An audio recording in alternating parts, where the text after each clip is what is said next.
This is a call to order for the Summer Board of Governors meeting. It's 10 o'clock. Welcome everybody to Atlanta.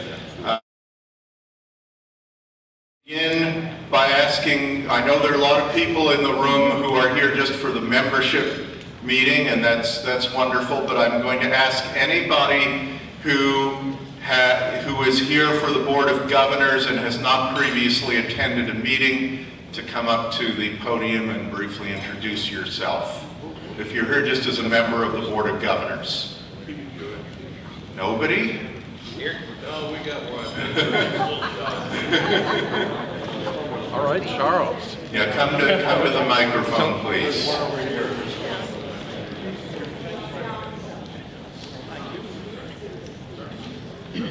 Charles Duran from District 10. Thank you. I'm Ann Hollingsworth from District 21. Welcome.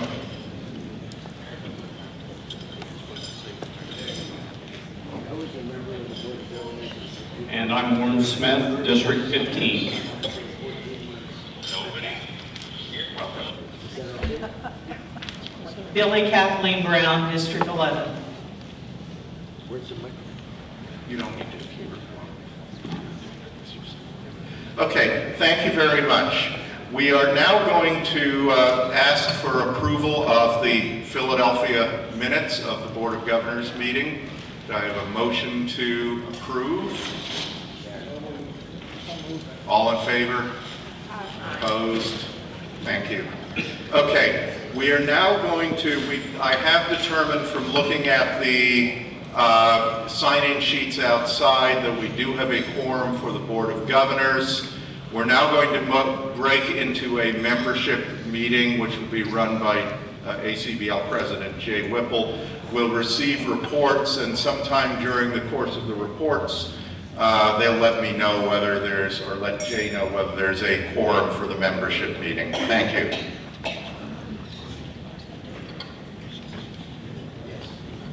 Good morning, everybody. We are going to move into the membership meeting. We will start with my remarks. And first of all, I'd like to ask my colleagues on the board to stand and be recognized. I recognize the Board of Governors know who they are, but I'd like for our visitors who are not Board of Governors to see the hardworking group that they are. Can we have a round of applause?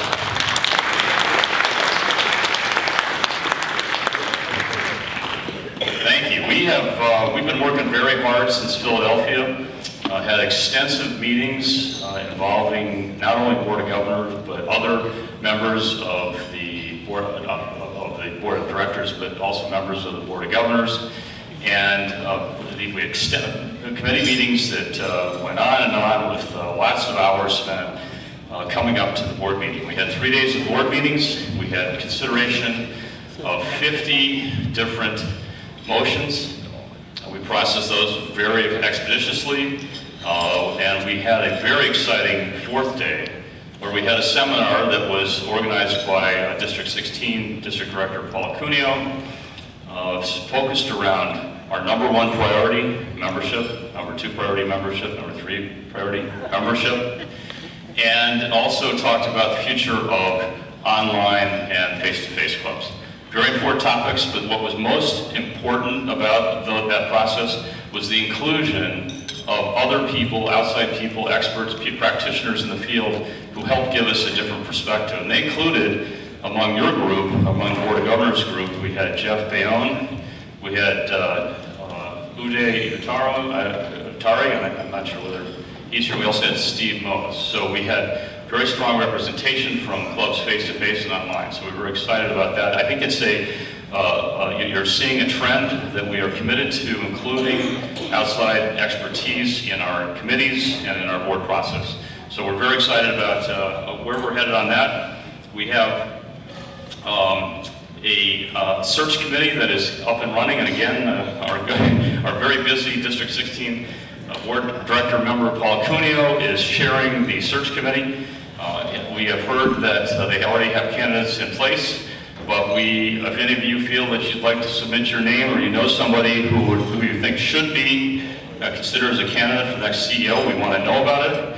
You can send it to the ACBL search at gmail.com or just see Paul. You know, send an email to me. One way or another, we'll get that name on the list and make sure that they're considered. In addition, I want to mention that we are very excited to have Joe Jones step up. We asked him to step up as the interim executive director. Joe, as you know, has been the CEO for a number of years. Is a very confident, very capable leader. He has the respect of his team in Horn Lake, and I am very, very proud to introduce Joe and have him come up and give you the State of the Union.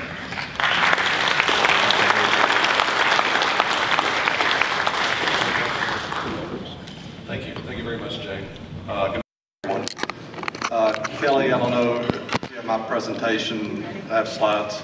Regardless, I'll just go through it here. In your materials, you have a full management report and financial statements, but for right now, I'm just going to go through and hit the highlights, and at the end, you can ask any questions you may have. Starting with clubs and membership. Current membership's now 166,898. Year to date, it's a decrease of about 95, so we're holding kind of a flat membership level. We've had 6,196 new members this year, which is up about 3.5%. Joe, which one? Which one? It's on your PowerPoint presentation. I have two. There's one I loaded on your desktop. The bottom where it says PowerPoint. At the bottom of your taskbar. That's it. No, that's the finance. Hey, just a second, sir. We have your question. You loaded it on this or my desktop? It's on your desktop. Joe Jones update? The Joe Jones update. Joe. Let's see. Just can't see that. It should, when you. Yeah. Anyway, at any rate, we can keep moving. We don't have to wait for that. Average age. Can we take questions at the end? We'll just get through it and get back to your question if that's okay. Clubs face to face. The table counts are down almost 2.5%. Online table counts are down 7.5%. For special events and clubs, we've increased our promotional efforts, and we've had 2 additional ACBL-wide events this spring, which has increased participation in tables. For finance, year to date, we have a loss of $152,000, which is a little better than budget. For the year, we've budgeted a loss of $471,000, and we're on track to end the year somewhere around that number. Important thing happening in finance is we expect to write off an impaired asset this year of $375,000, and it's the software development costs relating to the Microsoft CRM implementation. Last year, Microsoft CRM was selected to replace some of the functionality residing on our AS400 system. In June, we determined that the software would not meet the needs of the organization, and the implementation efforts were ceased. Currently, we have a steering committee with board oversight, again, Paul Cuneo, reviewing the business requirements, and a new path forward will be decided in the next few months. So in addition to our operating loss, we expect to write off an additional $375,000 in 2018. Human resources. Human resources. Headcount, new hires. We have 97 full-time employees, 123 part-time employees, and we've hired 5 new people this year. At headquarters, we've gone through a program this first half of the year where we've changed out all the lighting to LED. They've re-engineered the HVAC with the computer system to make sure it's operating efficient. They checked the seals around the windows and doors, so we're very efficient on our utilities, and we expect to save about $3,000 a month, every month, from supporting those efforts. Information technology, software development is ongoing. They've released a new version of SCORE, and right now they're heavily involved in developing what they're calling the Master Point engine, and it's going to give clubs kind of a live-like environment where they can push the results. What this will do will allow master points to be calculated outside of SCORE so that we can easily update and improve the master points when we need to. They can be easily programmed. Right now it's almost impossible to make any programming changes in SCORE. And also it will allow for results to be automatically pushed to third-party providers outside of ACBL. As mentioned on finance, the AS400 replacement project is ongoing. We have a steering committee. We're currently almost completed the reviewing process for business requirements, and we're going to be quickly moving on to setting goals and targets. Bridge and field operations. So we've extended our club support by telephone. So we've had lots of calls from clubs. We've done a very good job, in my opinion, of responding to them. Support's been extended from 8 a.m. to 10 p.m. Central Time and noon to 6 p.m. Central on the weekends. Part-time TDs are assisting with that. This year we have a new organization structure for the tournament directors. All part-time TDs have a mentor, and we have 25 mentors working with 122 part-time employees. Nancy Boyd has moved to Horn Lake and is working at headquarters. She's the new assistant director of field operations. In tournaments, the average regionals are down almost 6%, and the average sectional is flat. We had budgeted regionals to be down 5%, so we're pretty close to budget. Marketing, the longest day, we had 290 clubs participating, which is up from 2017, and we expect to raise over $1 million. I suspect when we count all the money that this will be the biggest year ever. You may have noticed we have a corporate sponsor for the Atlanta NABC, HCL. So those funds that we receive from HCL will be used to offset NABC expenses and some other specific small expenses like registration gifts and things like that. Marketing solutions, the Pianola, that helps with email. We're renegotiating that contract, and as far as we know, for the rest of the year, units and districts can continue to use that service at no cost. Education best practices program, we have heard about that. It's replacing the TAP program. It teaches teachers how to teach, not what to teach. It was piloted in Philadelphia and in Gatlinburg, and got input from more than 400 teachers. And we have a team of experts, learning experts, that recommended 20 best practices for teaching. A system for assessing teachers' best practice proficiency was tested in Gatlinburg, revised, and it's being further tested here in Atlanta. The college program is a joint effort with the Educational Foundation, and we are supporting over 30 student clubs and teams. For the Bridge Bowl, we have 10 teams who won travel packages that are here, and we have 2 more teams, local teams from Georgia Tech, that'll be in the Bridge Bowl, so we have 12 teams, which is very nice.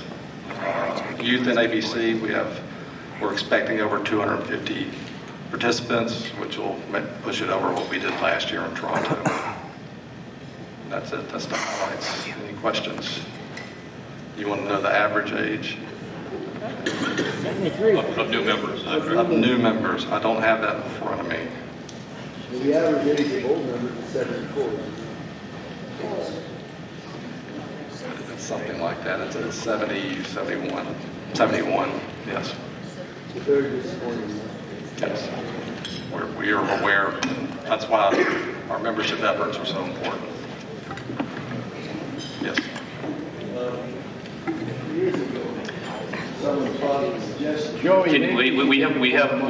recording this. It's being live streamed, and we're going to record it. Would you mind going to the mic if you have a question? So, and state your name, please. So the people, it's over here to the left. Your left. The people in the audience out in the world would like to know who you are and what your comments are. Joey Silver from District 1.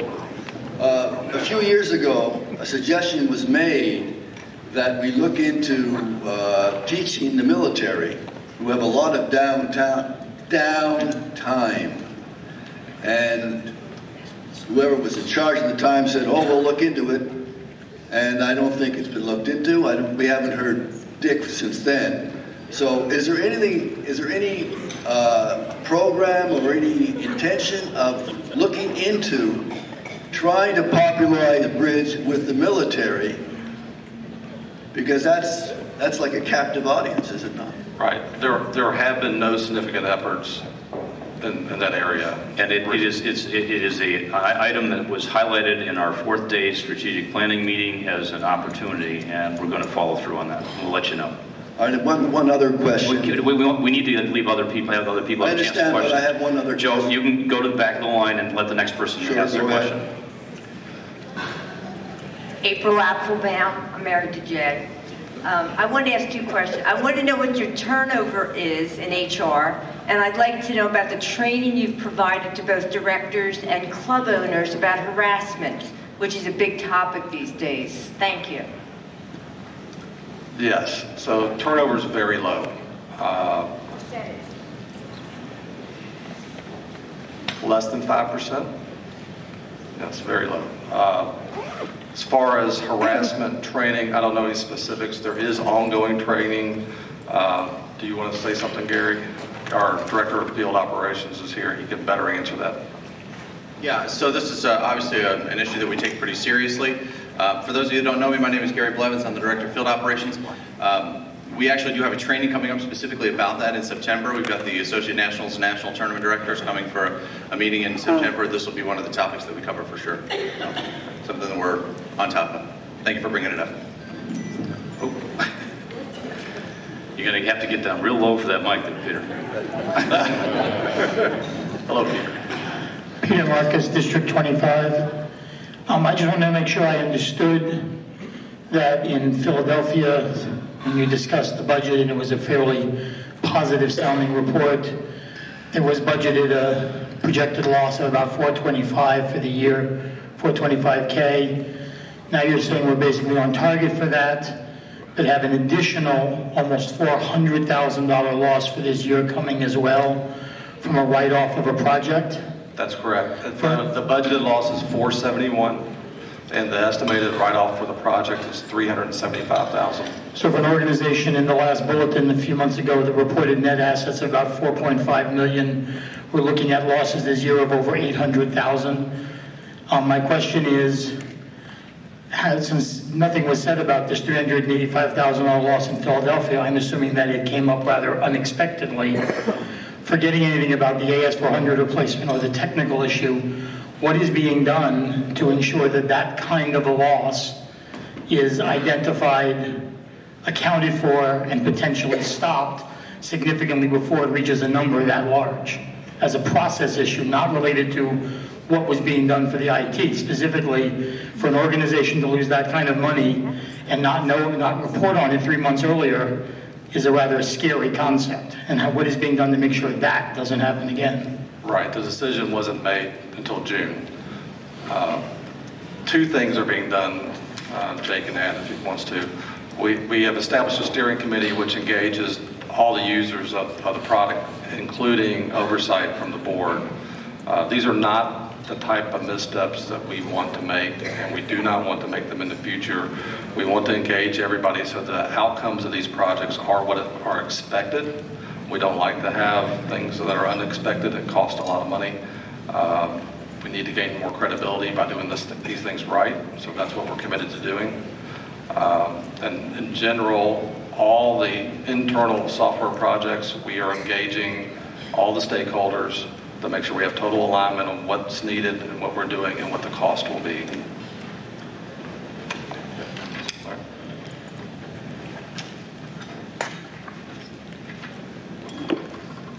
we could have a round of applause for our new interim executive director. He's working pretty hard. Thank you. And now we're going to hear from our in-house counsel, Linda Dunn. Joe, we're moving on. The in-house counsel. There'll be more, Joe, there'll be more opportunities for questions in the Board of Governors meeting. You said, in line, I want to ask a question. Linda, you're. Joe, Joe, we will have other opportunities. I'm a member. I have the right to ask a question. You're up. Why can't I ask a question? What are you guys afraid of? He's right. Go ahead, Joe. My question is this. You have to go to the mic, Joe. I apologize to the Board of Governors members that we may be using a lot of your time here. Yeah, well, don't apologize on my account. Thank you very much. My question is this. How much money does it cost to have a Board of Directors meeting at each Nationals? How much does that cost? And how much money could we save if we only held one meeting a year and you met but online?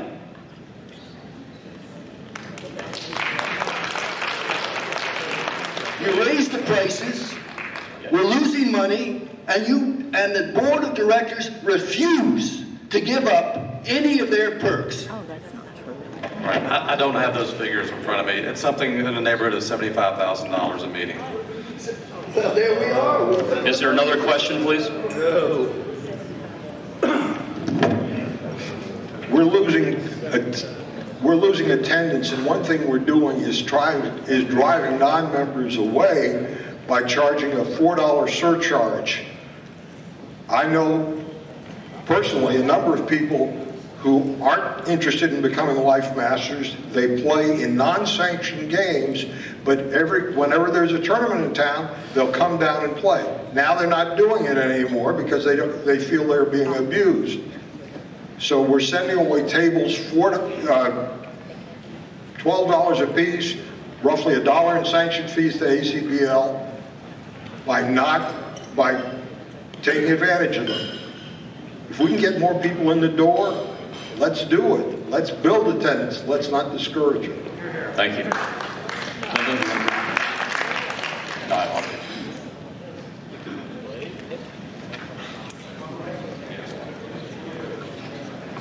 Good morning.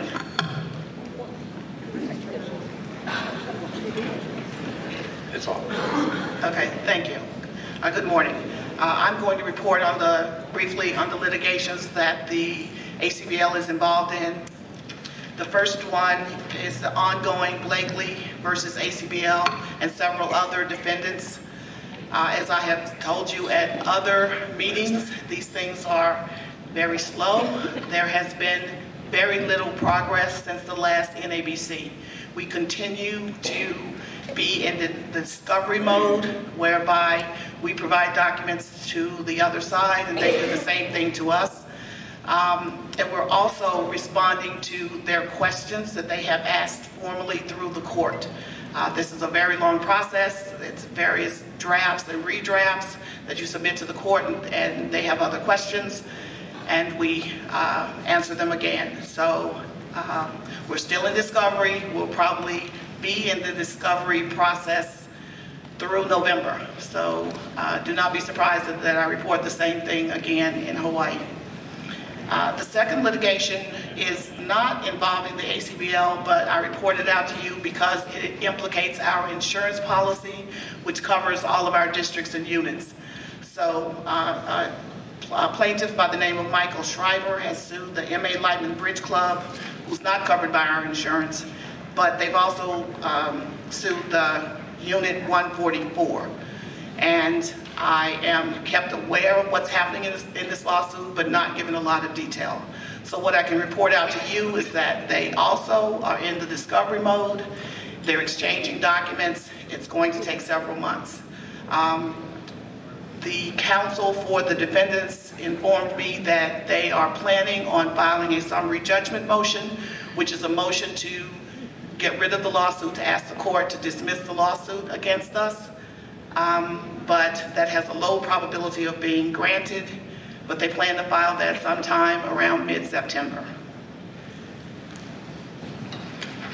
And the last lawsuit that is on our docket is Peter Marcus and a couple of other directors versus the ACBL, saying that we did not pay overtime according to the FLSA, that's the Fair Labor Standards Act, and also saying that we had constructively discharged him. Again, this is going to be a long process because litigations are rather long, and I can tell you right now that we are in a motion phase where the plaintiffs have filed with the court a request to act for the other directors, i.e. say that they are a class of plaintiffs for which these 3 directors can act. And we are opposing that motion. And so we are in the process of writing an opposition to that, and it will be filed fairly shortly, I'll say in the next couple of weeks or so. And again, it takes a while for these motions to be acted upon by the court. And after those motions are disposed of, the lawsuit will continue or not. I must say that just to give you information about what's going on with this case, we did engage in a mediation some months ago, but we did not reach agreement. And that's all I can say in that regard, so no questions on that, please. That's pretty much it. Any questions? Yes, Mike Lipkin, District 24. Question for you. Could any of these and subsequent lawsuits be avoided by contractual mandatory arbitration clauses? And if so, is the ACBL rewriting their new employee contracts to require mandatory arbitration, which would be much, much less expensive than legal lawsuits, in my opinion?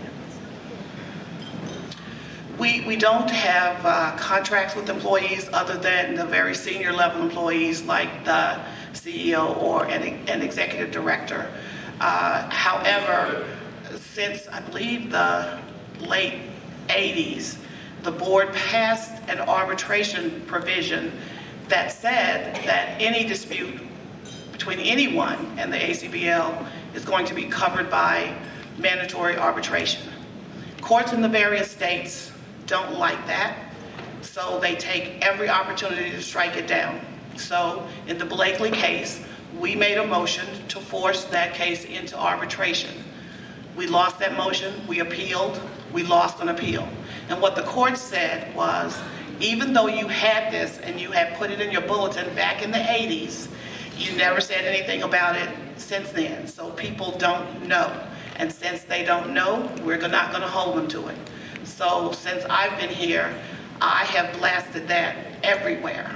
So there should be no excuse that an employee or a vendor or a person in a contract with us doesn't know that they are supposed to go into arbitration. Peter Jargalski, Boca Raton. Have you set aside reserves against the possibility of loss in these suits?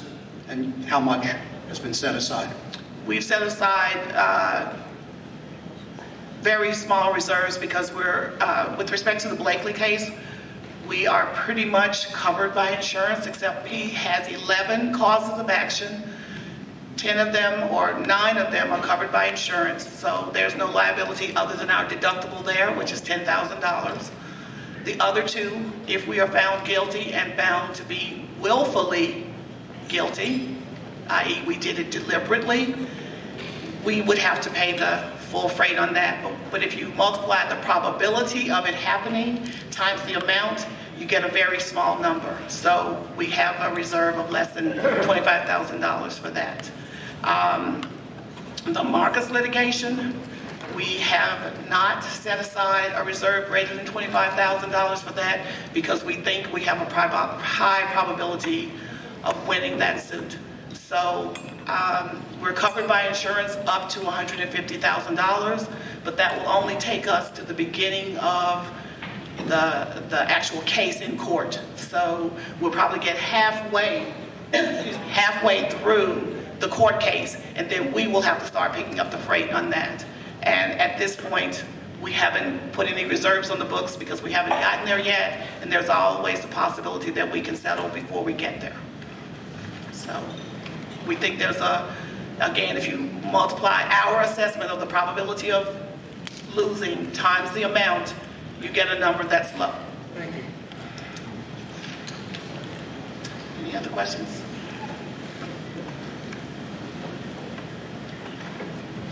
Alan Falk, District 12. I've been here four or 5 days now. I have not seen on any entry form reference to an arbitration clause, which there should be. I haven't seen any signs posted around the playing areas, which there should be. And if you want to arbitrate with employees, you have to create an employee handbook, pass it out and say, if you continue working for us after today, these are the rules that govern your employment agreement with us, one of which is an arbitration clause. It's really pretty simple stuff, but nobody's done it in 40 years. And then not putting out a reserve for a case that you know is going to end up being on our dime, just because we haven't got there yet, that is not how you run an organization. When you know it's going to get there, you start putting money aside so that when you do get there, you don't have a big hit in your budget that year. You put aside reserves as you get there, and then you're halfway covered or something, and your budget hit is much smaller. So that's my comment. Okay. The arbitration notices go out at least 2 times a year in the monthly bulletin. They go out at least twice at every NABC. So that's our communication vehicle to the membership. So I really feel that that is sufficient notice for that. It will also be in the new bylaws. I think we're pretty much covered. Again, I respectfully disagree with my attorney colleague that according to GAAP, your exposure to any lawsuit is your assessment at the time that you're making entries into accounting books. That it's a probability that you will actually be subject to such an amount. You can't just put an amount in a reserve. So again, we've done our assessment. It may not be perfect, it may not be right, but that's our assessment at this moment of the probability that these monies will be actually paid. Thank you. Excuse me. Excuse me. I have a question. It has nothing to do with my lawsuit, but to the gentleman, Alan Falk's comment, even if one were to argue that the notice is in the bulletin and in the daily bulletins at Nationals and in the National Bulletin about arbitration were sufficient. And as you just pointed out, that's then something which a court decides based on how much did you tell them and did they really legitimately know. What is the harm in having signs posted in the Nationals? There's no harm. So why wouldn't that be something which, having had it said, even if it wasn't thought of, the answer would be, very good idea, we're going to do it. That's not a problem. I can consider whether we will do that. Thank you. Thank you, Linda. I know we're pressing for time. Good news, and it's very exciting to see so many people here taking the time out. How many of those of you are here that aren't Board of Governors representatives? Could you just raise your hand? That's tremendous. Thank you for coming out. We have 145 people signed in to be part of the membership meeting. Unfortunately, we needed 250 for a quorum. There is no quorum for the membership meeting, so no business may be transacted other than receipt of reports. Now, it is my option to allow listen for comments. We've heard some comments, but I would specifically ask Chris Compton to come up and make a presentation because he made a great deal of effort to encourage those of you who are here, and he has also spent a lot of time preparing 2 well thought out motions, and I think we deserve him.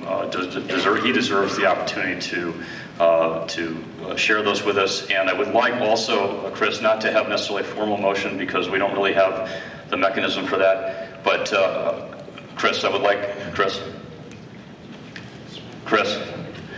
like you to be able to present these, and then I'd like to get a straw poll, and I'd like to have people raise their hands. Thank you. Thank you, President Whipple, for the opportunity to address all the members, and as well as yourself, Chairman Popper, Council Dunn, and Acting Executive Director Jones. I have two motions. Do you need a copy? Donna? Okay. Donna has a bunch. We'll distribute them. The first motion is a membership recruitment incentive commission, and basically that for the best interest of the ACBL in the game of bridge, a commission on membership dues payment for a maximum of 10 years, which must be the first consecutive 10 years of membership, be paid to the referring member for each future member joining after January 1/19. That's a commission. You can only get, one member can only produce one commission, and it shall be as listed by the ACBL player number on the back of the membership application. We're already tracking this data, so there's not a technological problem there. If there's a blank line, no commission. You can't pay a commission to yourself. If you lapse your membership and reinstate, nobody gets any further commission. So the commission schedule to the referring member is 20% for the first year and the first rejoining, because the league feels strongly that once a player gets 5 master points, we have him for life. It takes the average player about 19 months to get 5 master points. And then for years 3 through 10, the commission would be 10%. With that said, I'm willing to... Could we just have a show of hands of how many people think this is a motion that should be considered by the board?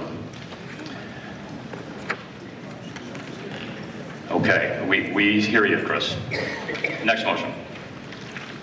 Second motion is obviously an extremely hot button, and I want to take time to say to everyone on the present member of the Board of Directors that everyone thinks that you have the best interests of bridge, and no one thinks that this is anything personal about any present members. You can read the whereases. Essentially, the best size for a board is 7. We're recommending a reduction to 9. There have been shifts in the demographics of the country towards Florida and Georgia, which have resulted in strange things happening to the demographics. But I'll go right to the motion that the present ACBL Board of Directors be reconstituted to a board of 9 members, representing 8 newly formed below described ACBL zones, and a 9th member elected by the Board of Governors. In turn, the 8 newly formed zones shall be created subject to the following limitations. District 9, with approximately 19,000 members, shall be its own zone. Now, when you talk about trying to keep things geographically contiguous, you will see that there's no way you can put anything with Florida. District 7, which has about 12 or 13,000 members, has other ways around it, but you cannot combine District 7 and District 9, which is the reason this is set up to anchor the division of the districts. The remaining 7 zones shall be as close to equal in total membership population size as practical, with due and appropriate consideration given to historical, political, and geographic boundaries. What I'm talking about there is redrawing the district lines for any organization is one of the most incredibly complex and difficult things to accomplish. We're trying to divide into 8 zones without redrawing the existing district lines. Directors for these 8 ACBL zones shall be elected pursuant to election rules adopted by the newly formed zones. However, in the event that the newly combined zone is unable to come to agreement and adopt election rules, zonal directors for each zone shall be by 1 member, 1 vote. And the new ACBL zones to become effective no later than January 1st, 2021. Yeah, I'll take questions. It's rather complicated. That's sort of a complicated one. Are there any particular questions on this? Again, this is going to be advisory to the board. The board has made a number of efforts. There have been committees in the past that have tried to look at these options. Chris, I think this is a very reasonable option. It's very close to one of the options that was proposed by the Committee of 9 last year, and we'd be happy to take it up again. Can we have a show of hands at least of how many people support the notion that the board should reduce to 9? That's okay. We got it. May I have one moment? to address the issue of the quorum without battling. It is unfortunate that the quorum sheets were picked up before the annual meeting started. It's very unfortunate that perhaps members of the Board of Directors and members of the Board of Governors chose not to sign in. If you count the number of people in this room who are ACBL board members, you will find, ACBL members, you will find in excess of 250 people. Thank you. Thank you, Chris. Thank you for all your efforts. And thank you all who came out. Appreciate it very much. I'm going to move to adjourn the membership meeting. Is there a second? Second? Okay. Say something before you go. Is this on new business? Sort of. Well, I would just like, I'm welcoming like everybody. Go over the mic, please. First, try to take a souvenir. My name is Carrie Snyder. I'm from Atlanta, District 7, and today is Fagan Day. Jack and Claudia, who have contributed a ton of stuff to Bridge for over 40 years, I would like for you to all recognize them. They're here, and we're very proud to have them as part of our community. Thank you.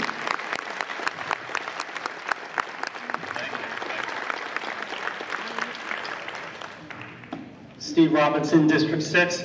While these were good motions, I think the mechanism was bad.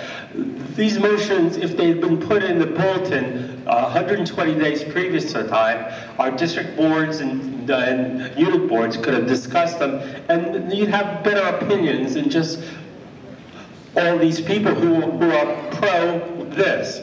If I was a smoker and I brought 500 smokers in here, I could probably get ACBL to allow smoking at the bridge table. I don't think this is the way it should be done. These motions should be put out in advance. Thank you, Steve.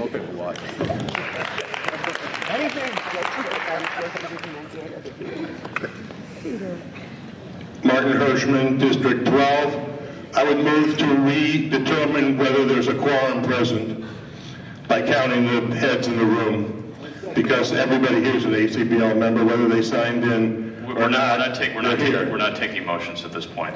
We're adjourning the meeting to the Board of Governors. I didn't hear a vote on the adjournment suggestion. We have a motion on the floor in a second.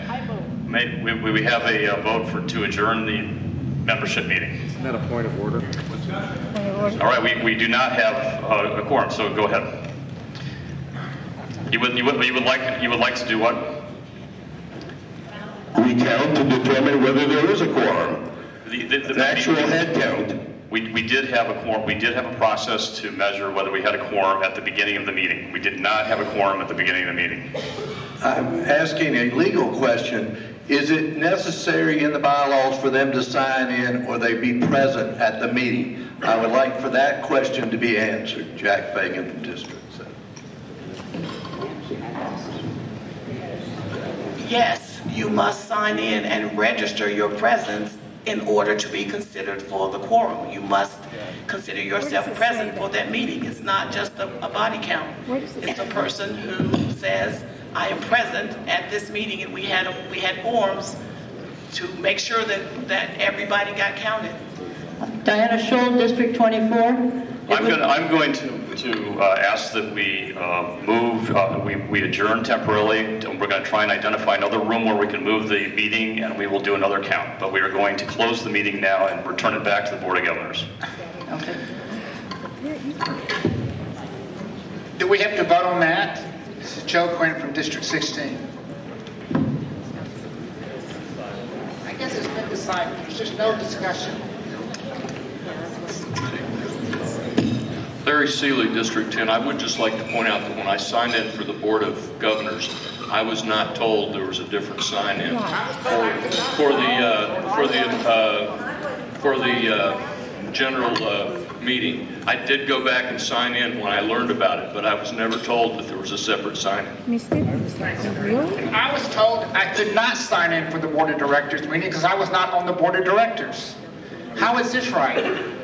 You can't sign in for the Board of Governors meeting. You can sign in for the membership meeting. That was not explained and not made available to me. Okay. Okay, we're back in the Board of Governors meeting at this point, and I'm going to provide my report at this point. Obviously, as I do for every Board of Governors meeting, Board of Directors meeting, I attended the meeting, participated, and I'm going to report on what the Board of Directors did. First, I would like to give kudos to Barbara Doran on our committee to rewrite our motions. We had much better success with our motions at this meeting than we've had in past meetings, and a lot of that is because Barbara and her committee have done good work on rewriting the motions, so we're not getting from the Board of Directors, we don't understand this. So we're getting improvement in our process. And I would also say that the Board of Directors does seem to be amenable to devolving some responsibilities to the Board of Governors or to other committees. I mean, nothing was passed that does that specifically, but I think progress is being made in that area.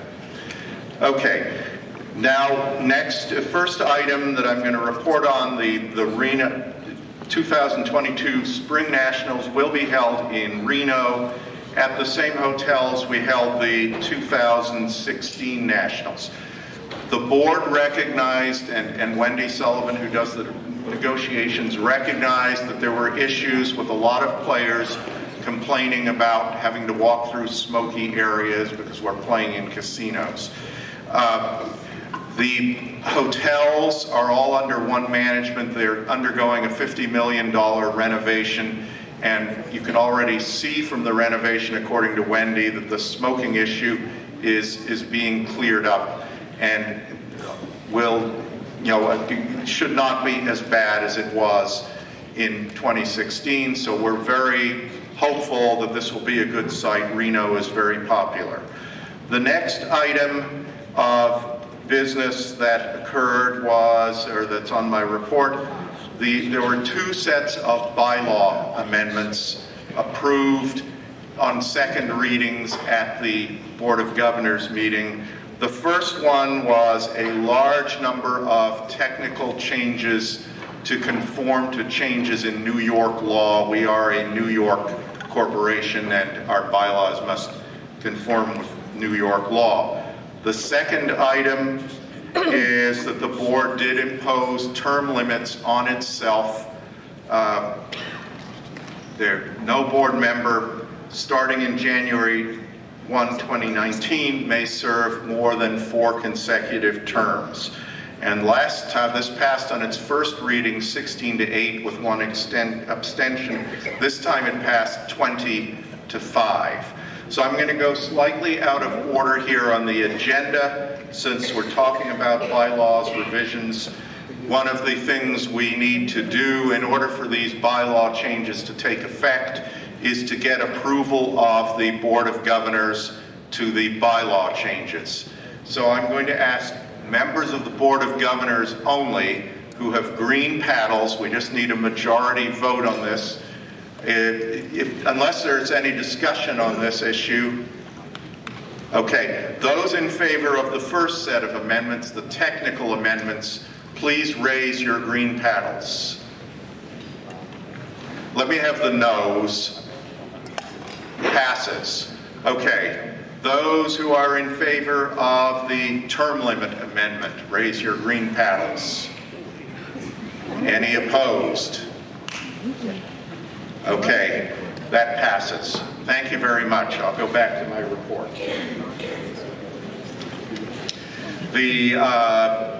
I'm going to skip over some of the items. Obviously, if you have questions, please let me know, but I'm going to skip over 182-20. 182-21, the awards of master points at the district finals of the Grand National teams are going to be increased by 33%. That's the table is in the item.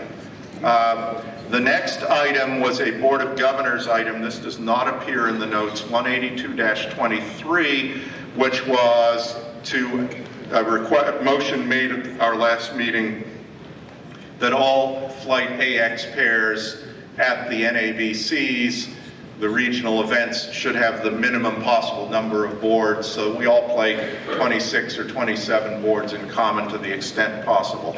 That was withdrawn because management agrees with this, agrees that it's best practices, and this is, we didn't want to codify it. You can have late pairs showing up, which can screw up wet movements, etc. But this is best practices and how the directors are going to be encouraged to do it. The next item, the 18224, was the motion to change the NAP conditions of contest. So if there was an event, a medical event, unknown at the time of the district final, and then it occurs before the national final so that the one of the players has to withdraw due to medical necessity, at that point you can, the player who was affected, the partner of the player, can get a new partner with the consent of the head director of the Spring Nationals. So that was a Board of Governors motion, and it was passed with just the minor wording that the head director rather than management determines who the substitute may be. I'm going to go on to 182-27. We have zero tolerance. Zero tolerance. The ACBL zero tolerance policy is now expanded to all tournaments, and that the tournament for this purpose is defined as one where an ACBL director must be on site. So it won't apply to stacks at clubs because club directors run that, but it'll basically be all regionals and all regular sectionals. And then this goes on for pages and pages, but it's basically just a an expansion. Next item, 182-28. As many of us know, in many regionals, there has been an experiment to run knockout teams in a different format. And the reason for that is often in the top bracket, there may be only 5 or 6 teams that really want to play there, but you're forced to move up other teams who don't want to be in it in order to have a 9-team bracket. So we have experimental changes which make that unnecessary. The experiments seem to be generally well received in places that I've seen it done. So 182-28 and 29, the board unanimously agreed to continue with this. I'm going to skip 182.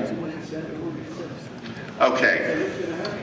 What is going to happen is the experiments that have been made will continue. Okay, in many regionals, you might now have a 7-team top bracket in the knockouts. And what they do is they'll play a one-day Swiss or round robin to qualify 4 teams for the second day, and then you play a semifinals and a finals and also a third, fourth playoff. That's the format I've seen most often. That will continue. It's new, but it seems to be well accepted by the players. I am now going to skip over several items. 182-33.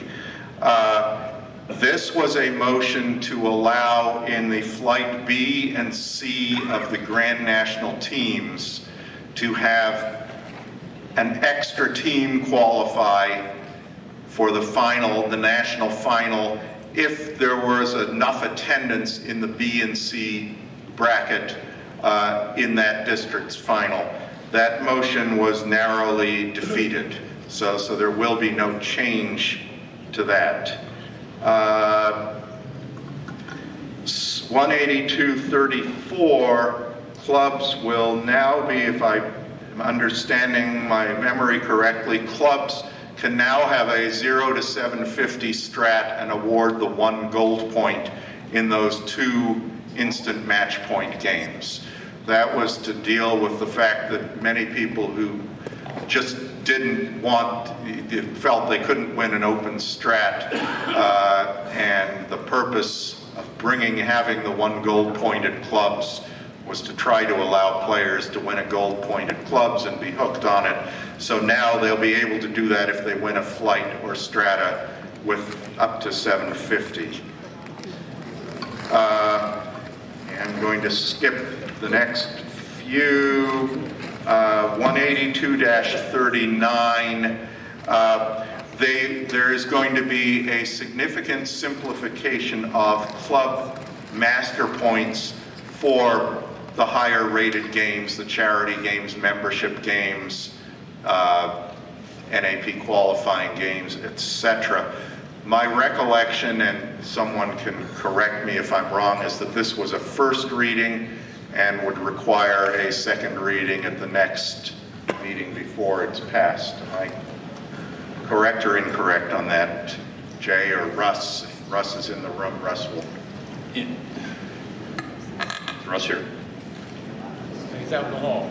If it's the master point change is going to require 2 readings. Yeah, and I think this was the first one. We're going to get Russ to double check that this is not finalized yet, but it passed by a wide margin, so I expect it would be. This goes on for many, many, many pages. So I am going to go past that and limited and invitational games at Stacks 182-43. At the last meeting, okay, so here is Russ.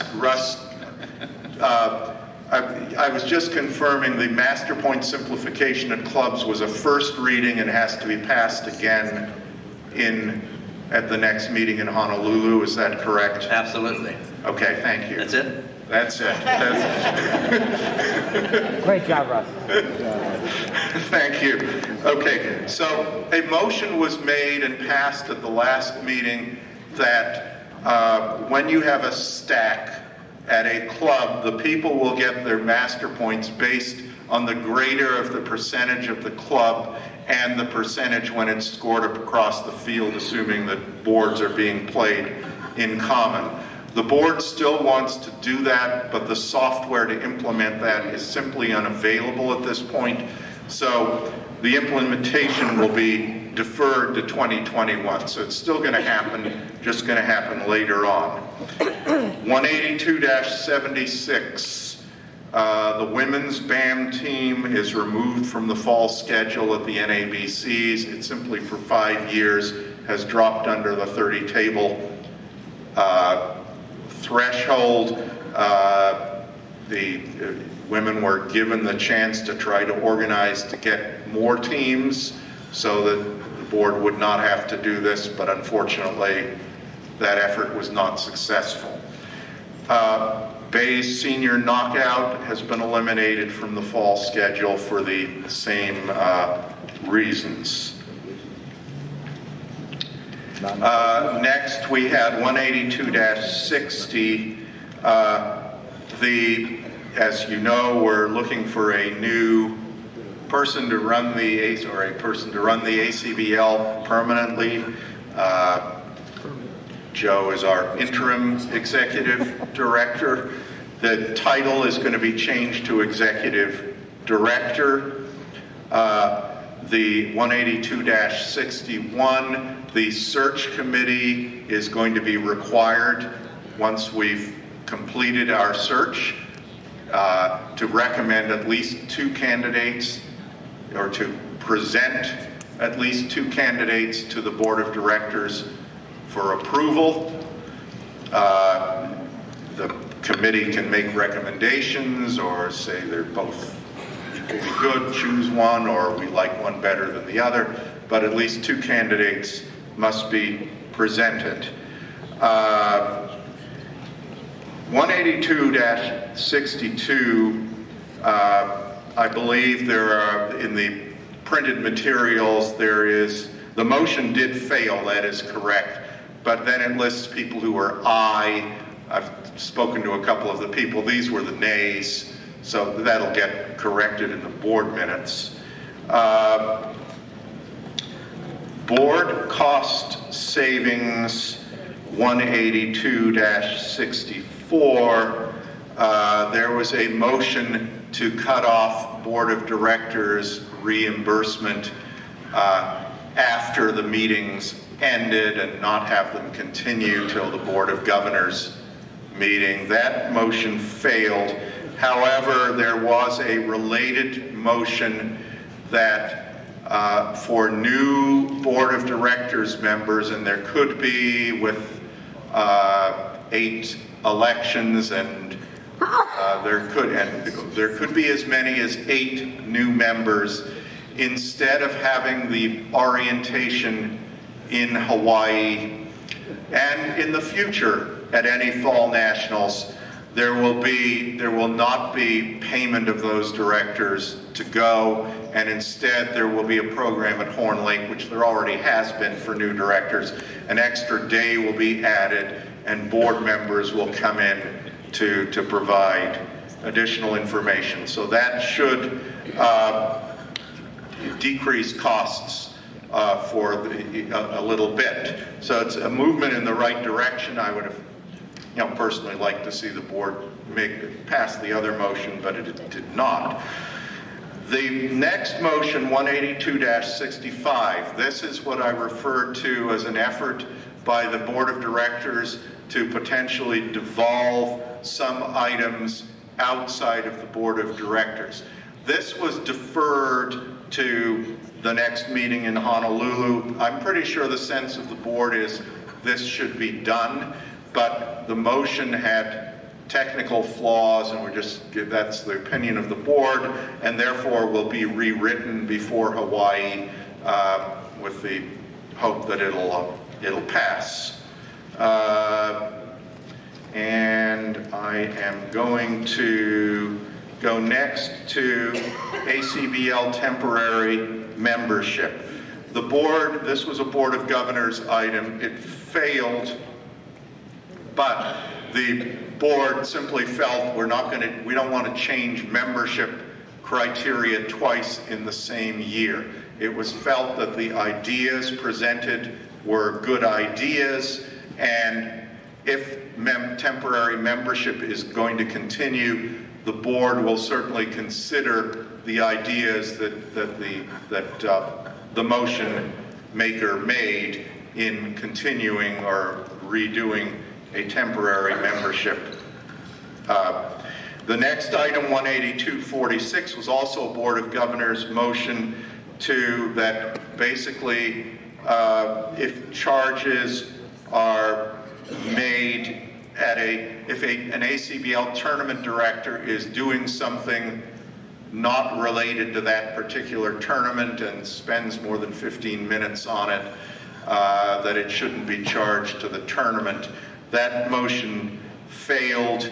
The board felt that the accounting issues involved were very complicated, and often what the tournament director is doing when not working on that particular tournament is working on a future tournament, and that it should balance out.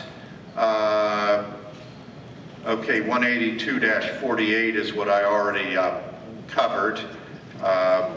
And I think I am at the end of the list here. And we still have a lot of business, so are there any questions on my report? Jay, yes. Sure. I just want to report on the membership meeting that we had 2 independent counts, so the total number of people, including everyone in the room, including employees and directors, and one count was 175 and the other one was 180. We're nowhere near 250, so that membership meeting is absolutely adjourned. Okay, thank you. Barbara. Barbara Heller, District 7. I want to know if there is a description of the difference between the CEO title and the new title that you've given for the new person you're going to hire.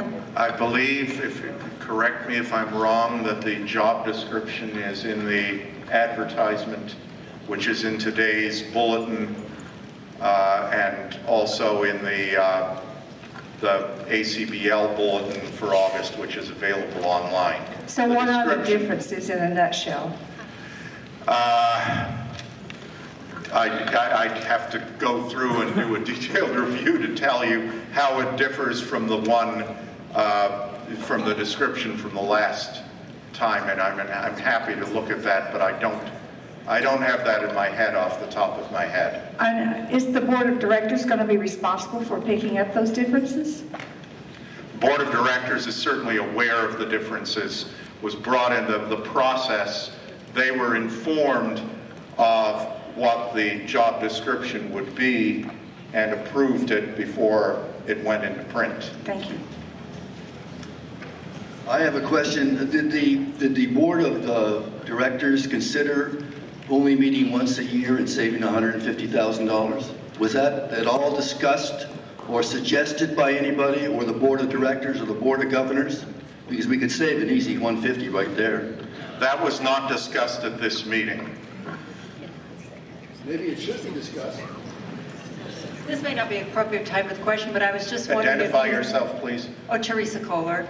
Do you have a plan for reducing your costs? You have quite a large loss. Do you have a plan for limiting the expenditures so you're having these losses? Yes, we're working with the board. We are beginning the budget process for next year, and we are trying to identify the appropriate cuts. Well, The goal is to bring the budget back to a break even. Okay. And what's your outlook? When do you think you can do that? Like I said, there's a lot of work to be done, so the budget process is starting. Hopefully by September, October, we'll have a much better outlook. Okay. Okay, I am recognizing people who are not members of the Board of Governors right now, but we do have, this is a Board of Governors meeting, and we have a lot of motions to get to, so I would request, Board of Governors only for the time being. Thank you. This is the time for motions for reconsideration? Not yet. Okay. Not yet. We will get there. Thank you. Okay, the next item on the agenda, if no one else has a question about the report, as indicated, my term is up at the end of this calendar year, and as is the vice chair's term. So we now need motions for nomination for chair for the 2 years, 2019 and 2020. Stan Subeck from chair first. Stan Subeck from District 13. It's my privilege to nominate our incumbent chair, Richard Popper, for his second term. He's done a great job. He works very well with the board of directors and management, and I think he should be a strong candidate.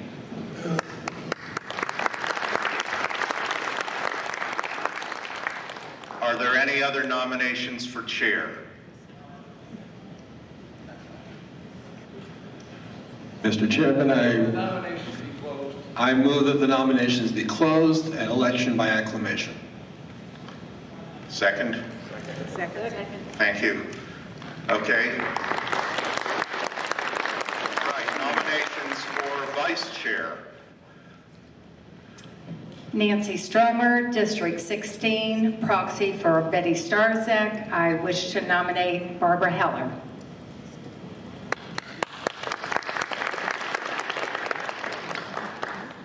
Are there any other nominations for vice chair? I rise to a point of order, and excuse me for not being a member of the board of whatever, but although you had a motion and a second, there was not a vote on the motion to close nominations. And you need that before moving on. All right, we'll have a vote on the motion to close nominations for chair. All in favor? Only green paddles, please.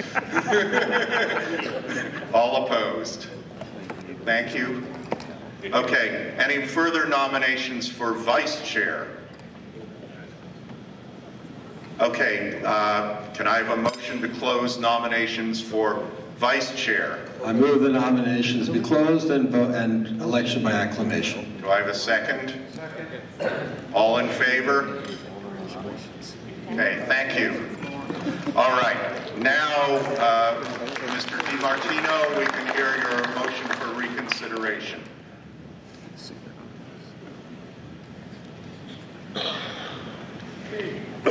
Rich DiMartino, District 25. I've played in the senior knockout since 2000, and when I first started to play, it was a pretty simple event. I happened to win it. I haven't won it since, so you can tell it's gotten quite a bit stronger. But back in those days, the event generally drew between 30 and 40 teams. 85% roughly of the people who are ACBL members are eligible to play in this event. I fully understand that we don't want small events on the calendar. I will be the first to admit if the attendance stays between 20 and 30 tables, that it's not big enough to be an event. But here's where I differ. I know what happened. Back in those days, there were 30 to 40 teams, and the team had a fighting chance. I know 12 people in my old district who played in this normally, and they don't play anymore. And these are pretty good players. You might say, why don't they play anymore? What happened was Maxdorf got a little older, Hammond got a little older, and all of a sudden this event, which was winnable, it's the only event on the calendar that's a national knockout for GNT that a player who's not the creme de la creme has a chance of winning. So what happened was very simple. Maxdorf and Rodwell and these teams came in. I looked this past one of the 20 or so teams, 8 of the teams had members that were like, I mean, the very top players. Every one of those teams would have been seated in the top 16. So here's my belief what happened. My belief what happened was the people that I know, many of whom were in my district, who play in this event regularly, stopped playing. Why did they stop playing? They're not playing Hammond or Rodwell in the first round. They can do that in the bingo. So here's the issue. If the board of directors is worried about the new Soloway, I think you're making a mistake. You've approved it. It was somewhat controversial. I fully support having the new Soloway. I fully support the trial of having a two-day round robin. But where I differ from the board of directors is I do not believe that a substantial number of people will choose to play in the Soloway who would have played in the Soloway would play in a senior event. I mean, some will. My guess is that the Soloway may lose 4 to 8 teams. If you want to really stretch it, it's 10. But what I think will happen, I'm almost sure will happen, I've talked to 6 or 8 people in my district, I believe that some of the people will have a fighting chance to win, once again, a national knockout. There's only one other one besides the big ones that we will fully acknowledge are going. We should at least get the same chance that the women got, which basically is give us a shot to get it back. So I'd like to recommend that before we discontinue, we do I'd like to, but I'm going to ask for a 1-year trial to give the people, with some publicity, to give the people, the 85% of the people who are eligible to play in this event, the opportunity to play again in an event they have a chance of winning. So my recommendation is that we put the, defer the elimination of the senior knockout for 1 year. Now, that raises the question of the women. Well, you just told us that the women already had a chance, and they were given a sufficient chance, and the BAM is down to some small number. My belief is the BAM isn't going to change, but at least they had a chance. The senior knockout, if I'm wrong, I'll be the first to admit that we should kill it, but I'm recommending that we defer the elimination of the event for 1 year, and by the way, it should stay on Friday, because as soon as you move it to Monday, a lot of the Spigo teams are coming in, and secondly, the Blue Ribbon Pairs is the next day. So that's my simple motion. Do we have a second to this motion? Do we have discussion? Oh, you have this, yeah, Danny? Yeah, hi, Danny Sprung. I'm on CNC District 17. One of our thoughts when we did implement the Soloway knockouts was that if teams did not qualify after the first 2 days, we would start the senior knockout on Sunday, which is in opposition to what Rich says.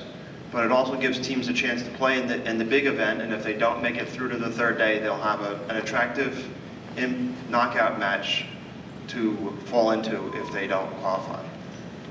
Okay, thank you. Yeah, go ahead. But if you start the senior knockout and the Soloway the same day, then Meckwell won't play in the senior knockout and you won't have more teams. And so that's probably the way it should be. All right. I think, yeah, so there are obviously different ways of doing this. One more comment on this. You're something else. Okay. Go ahead, Mike. Mike Kovacic, District 7. I think a year's deferment, if you're talking about Hawaii, is not a good test.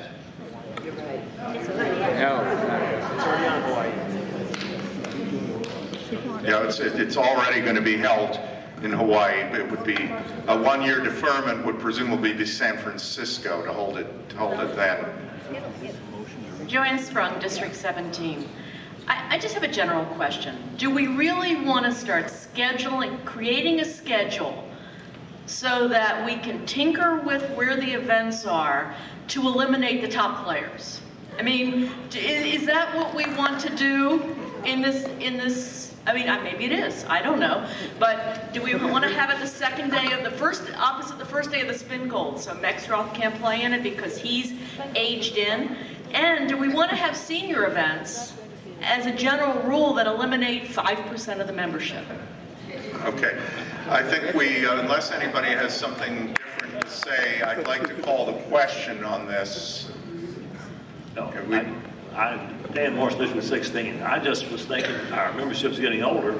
What about raising the senior age a little bit for the senior knockout? All right. Well, this is technically a motion for reconsideration, but I have heard the other points made, so that there are, obviously the board of directors could consider doing other things. All in favor of the motion to reconsider, so that reconsider the elimination of the senior knockouts, please raise your green paddles. This one may need a count. Let's have the votes against first to see. Against. Okay, motion carries. So the board will reconsider this, and I will ask the board to consider other issues as part of its reconsideration. Okay, go ahead. Hi, Bob Tony, District 25. I have a motion for reconsideration of the Philadelphia Motion 18101, which was temporary memberships. In Philadelphia, we listened to Joe Jones tell us that memberships were down, and this body voted for overwhelmingly a temporary membership change from 1 month for $8 to 3 months for $8. It's actually $7.99, and basically reinstate the discount for new members. Currently, we're charging them full price. So if you walk in, 0 master points, $49 year one. The motion made it $32.99 and gave them the $7.99 credit. So it was an easy $25 to try to recruit them. It also had a compensation for the recruiter built into it and codified, and also had a membership packet codified. The argument that they just gave, the argument at the meeting was that the 1 month was actually 2 months, like wink wink, but it really says 30 days currently, and it should say 90 days. $8 for 30 days is just inadequate for a recruiter to give a new member. And we want to get the hook in, as was already said here. So we get them in, we get them playing. I'm asking for this motion to be reconsidered in Hawaii and brought back up. Do we have a second? Okay. Any discussion? I'm sorry. Kevin Wilson, District 7. I've had more feedback on this issue from my district. I don't get that much feedback in general, but every club owner, every teacher has told me that this change is outrageous and they don't understand it. They're very disappointed in it, and I strongly support Bob's motion. I think it should definitely be reconsidered. Okay. Bob, I would just point one thing out, that by the time we get to Hawaii, we'll already be into 2019. I'm happy with it being January 1st, 2019, if you want to make it that. All right. Okay. Any other discussion on this issue? All in favor, please raise your green paddles. Let's have the againsts. Okay, motion carries. That'll also be reconsidered. Thank you. Go ahead. Harriet Buckman, District 9, and this is a procedural question. You have eliminated the zero tolerance policy at clubs in effect only for sectionals and regionals and nationals. And I want to know about the special events that are held at clubs, i.e. The one-day events, the senior, the gold okay, events, those, whatever. Wait, and will the zero tolerance be in effect there relative to the recorder situation in each unit and district? Okay, I believe if you're holding a special club event, which is not a sectional or a regional, you're under your normal club rules, whatever they may be. The ACBL is not seeking to impose the zero tolerance on club games, whether they be regular club games, special events at clubs, unless they're actual sectionals where the club happens to be the site of the sectional, and I'm not referring to stacks. Your normal rules on clubs continue to apply. Whatever your rules are at your club on zero tolerance continue to apply. The ACBL is not superimposing its policy on you. Well, should there be an incident at a club, there'll be no wait for that information to get to the unit or district recorder, because events at clubs are not recorded for posterity. It'll be, yeah, I mean, that's an argument for extending it to clubs, but the board did not do that. Thank you. Mike Castle. You can still file a player memo, Harriet, I mean, Linda can talk to you about the procedure offline, so Mike Castle, District 14. I would like the ACBL board to reconsider item 18233, the motion that would allow a second Flight B or Flight C GNT team to attend an NABC national final if their district had a flight size of at least 8 teams. I've been the GNT coordinator in District 14 for about a decade. I can't count on my 2 hands the number of Flight C players who had never been to a national, who won the trip, and now come to the nationals all the time. And the vote was very close. The GNTs, the special events, can be a springboard to bring the newer players to our nationals when they've never been. And I think it's very short-sighted to hold the notion that only one team from a district should be representing their district. Particularly in Flight C, we've got many players that hardly even know what the GNTs are. And to think that there should only be one team in Flight C from each district, I think is really short-sighted. I don't know about, in Flight B, we've had a team that dominated and reduced participation until they graduated into A. So, I mean, I'd be in favor of also allowing districts that have 8 or more teams in Flight B. But if that was seen problematic because once you get to 1,000, you're kind of hooked and coming, so be it. But at least for Flight C, let's get more of the new players coming to the nationals, because they'll come back. Okay. Is there a second to this motion? Any discussion? Because we have many motions to get to. All in favor, please. Go ahead. Mike.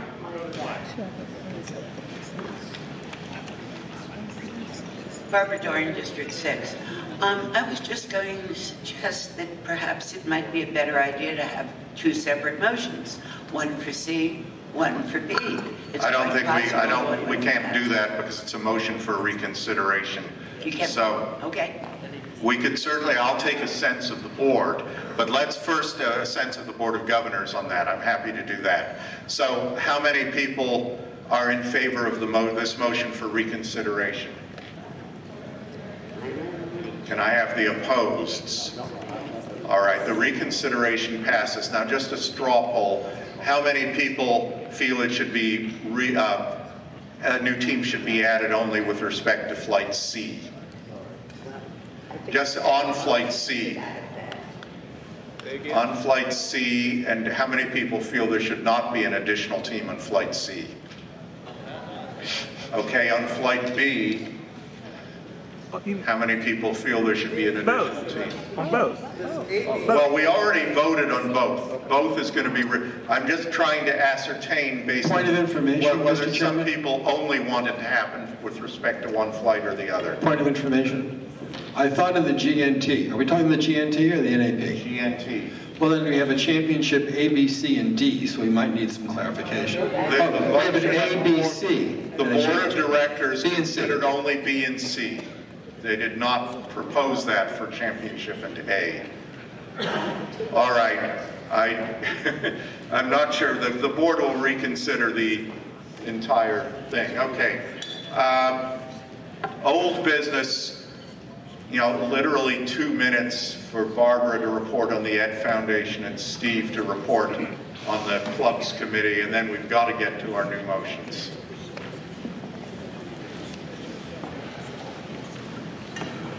The Educational Foundation is alive and well. We've elected 4 new trustees.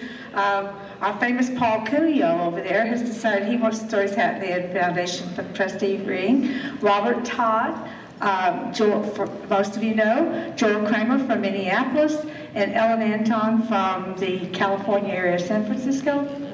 Okay, so anyway, and we've added those 4. We're very busy with strategic planning. We've got all of our ducks in a row, I think, finally. Sharon Anderson has been helping us.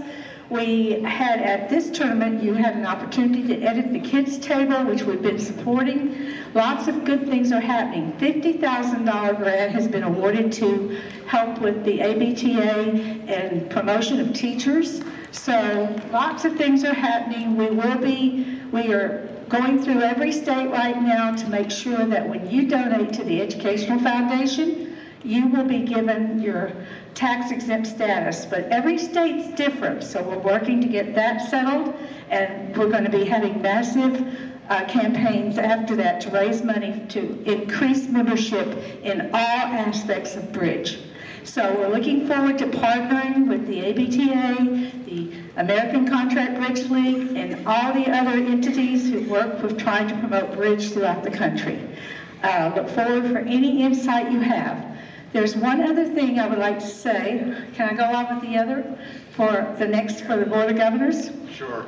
While I'm up here, Wednesday night, District 7 gets a suite, so we have this great room upstairs. I would like to invite all of you who have thoughts about how to make the Board of Governors a more relevant organization to come to the room after the game, Wednesday night. We will have a discussion about our bylaws and any questions that you have to make us a more powerful force to be reckoned with. So, the room number is 3834.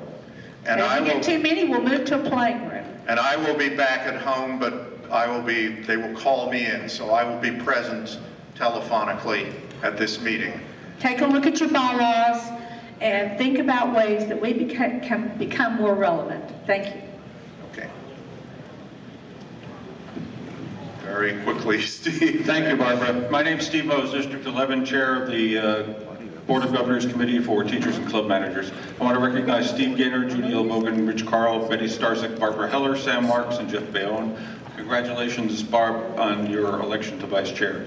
Very, very quickly, 4 of us participated in the strategy session on Thursday this past week. Some very exciting concepts were developed, and it's very hopeful that from this information and from this process, we shall see some positive changes on how to get more people engaged in Bridge and how to engage the virtual world to our advantage. The other items I wanted to share, you will now see a Clubs and Teachers Forum on Bridge winners. We have at least 87 members and growing. There you'll find open, honest, and forceful discussions about club ownership and teaching bridge, and I'm going to offer you, go take a look at best practices. If you want to find out how Essex Bridge Club in Livingston, New Jersey keeps growing its members, or if you want to learn how Jeff Bayonne likes to teach new players, go there. You will learn quite a bit. Teachers' hands libraries. This is an idea that is meant to unburden teachers, to provide them with hands on specific topics so they can continue teaching in an exciting way. And there's two sources for that. Baron Barclay and I believe Jay Whipple in the Common Game have provided some facilities. We want to continue to promote this because what we really want is for teachers to put their time and energy on teaching and not on having to recruit or having to prepare lessons. The other items, BBO as a teacher's resource.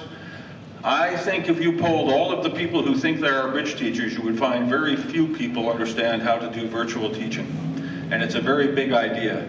So one of the areas we want to see improvement is in making it easy for people who want to teach bridge to engage BBO as a medium for reaching their students. Okay? So it's kind of like a virtual bridge in a box. I'm sorry, Patty, if I've stolen something from you. It wasn't intentional.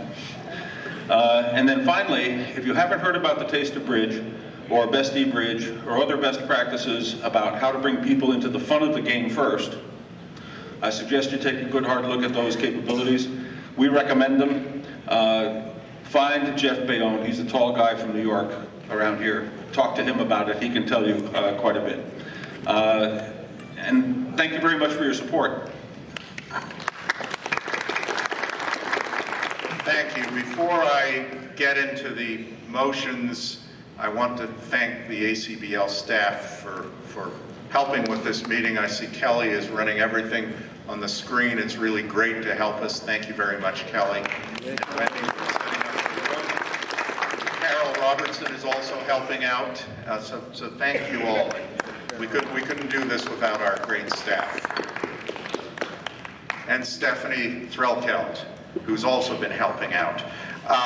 The other thing, I don't want to forget this at the end of the meeting because we're going to be running late.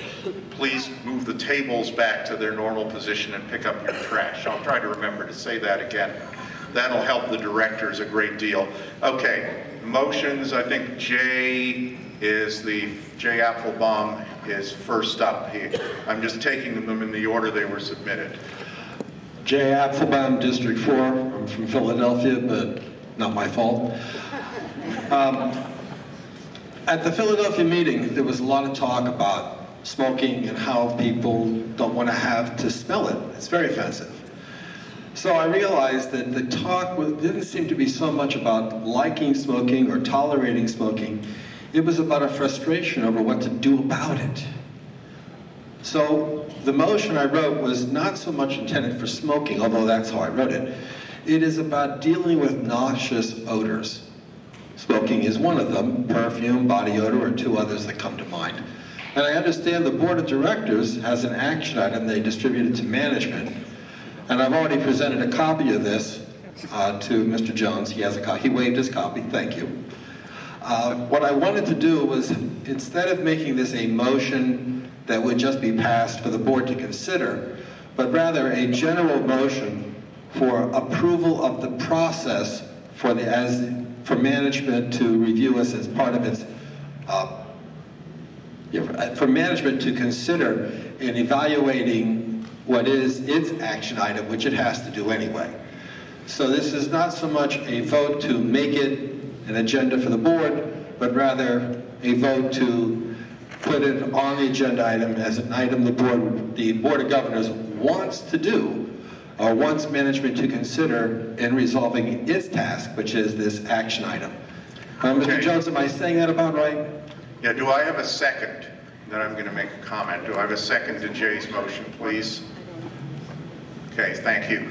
I neglected to mention in my report that at the last meeting we had a motion to implement a fragrance policy. That was changed to an action item. I apologize for not reporting on that. And the board, this is related to what Jay is talking about. So the board management is going to work on implementing a fragrance policy. That was not swept under the rug. So Jay's motion is related to that, that basically this essentially to include smoke. Use this process that I've written up as a recommendation of the Board of Governors to be the process for enforcing a body odor, fragrance, smoking, general policy, so that we all, when we walk into a bridge room, we're not going to smell everybody else. We're just going to smell the air the hotel supplies us. All right, all those in favor, any discussion against this? All those in favor? Okay, Kevin, I'm sorry. I'm opposed to this motion. I like the idea, but what's going to happen is we're going to have ACBL directors becoming the sniff and smell police. It's going to lead to harassment. It's going to lead to all kinds of problems. Just let the board deal with it. We don't need this motion. I'm totally opposed to this motion. Okay, well, I think Jay has said this motion, he's sort of withdrawing his actual written motion, am I correct? And just asking that smoking be part of the process of what is considered in the fragrance policy. Not exactly. I'm asking that the Board of Governors, at least in a straw vote, approve the process that the motion represents as a fair process. Without approving the motion itself. Without approving the motion itself. All right, does everybody understand that? No. No? Okay. They want to put bridge. They want to put bridge. Maybe I should then describe the process. No, hang on, this is not that complicated. 6 more motions to go. I know, it doesn't take that long. Basically, somebody complains, he stinks, or she stinks, you name it. 2 directors have to come at least, there could be more. We need an objective test. Laugh as you will, how else are we to decide this? Do you want the individual player who's most sensitive to decide this, or do you want a uniform standard that applies to everybody? And we do this for appeals, bridge appeals now. Tournament directors decide this after consultation. This would be 2 directors have to say a couple things. 1, we agree that it's going to be a bother, not just to this person, but to lots of people. It's got to be really bad, and they have to be unanimous in that agreement. Then the person gets a warning. They don't get excused from the game, they just get told, look, man, do something. If it continues, then stuff happens. But that's the whole process. It's just to create a uniform way of dealing with it. I had a problem in Philadelphia. All right, Real quick. I'm sorry for taking, I know you need to move on. Yeah, there was a smell, it wasn't from an individual. It actually turned out to be a waste container in the next room. And the tournament director, which we called to say this is bothering, and my partner was visibly affected by this. I could see him shaking. The tournament director just threw up his hands. He didn't know what to do. So the idea is we call the tournament director, we ask them to do something. Well, this is the process by which they can do it. Thank you. All right, so hopefully everybody understands the process as Jay described it.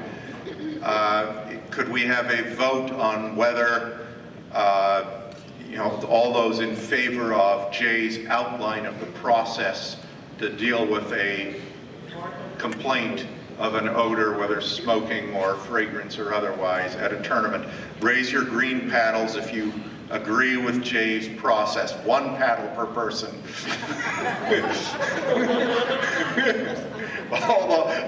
All those opposed? Any abstentions? Motion fails. Okay, Steve. I'm going to be very brief with these motions, or at least as brief as I can be. District-owned and unit-owned bridge facilities. Time has come to take a look at other ways that districts and units can support clubs. Clubs have been providing players to tournaments for quite some time. And in addition to some options involving cash transfer that we heard earlier from Chris Compton, there are other ways that districts and units can do this. So the motion is that the ACBL simplify business rules and the ACBL codification so that unit or district-owned bridge facilities can be managed by their district and unit boards to enable clubs and teachers to have an affordable central location for teaching and running club games. The clubs at said facilities lose no business rights, and the units and districts provide space contracts of their choosing to enable market dynamics to provide best services to area members. Said facility must be available to any sanction holder or qualified bridge teacher in that region or area, and the sanction holders might compete for time slots by bidding for sublet space. I'm sorry, is there a second to the motion? Second. Is there a second to that motion? We have a second here. Okay. Any discussion on that motion? I accidentally skipped one. We're going to go to David Rodney next. But any discussion on Steve's motion? We're going to take this since it's been brought up. All those in favor of Steve's motion, please raise your right hands. This is 03. Paddles, I'm sorry. All those opposed to this motion? I guess we're going to need a count. It's very close. Let's have the for the motion. Raise your green paddles again.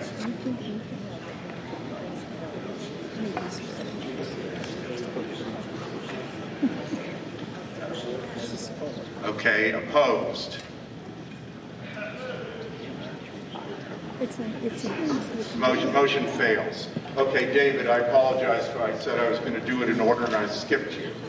So. Hello, I'm David Rodney and I'm from District 6.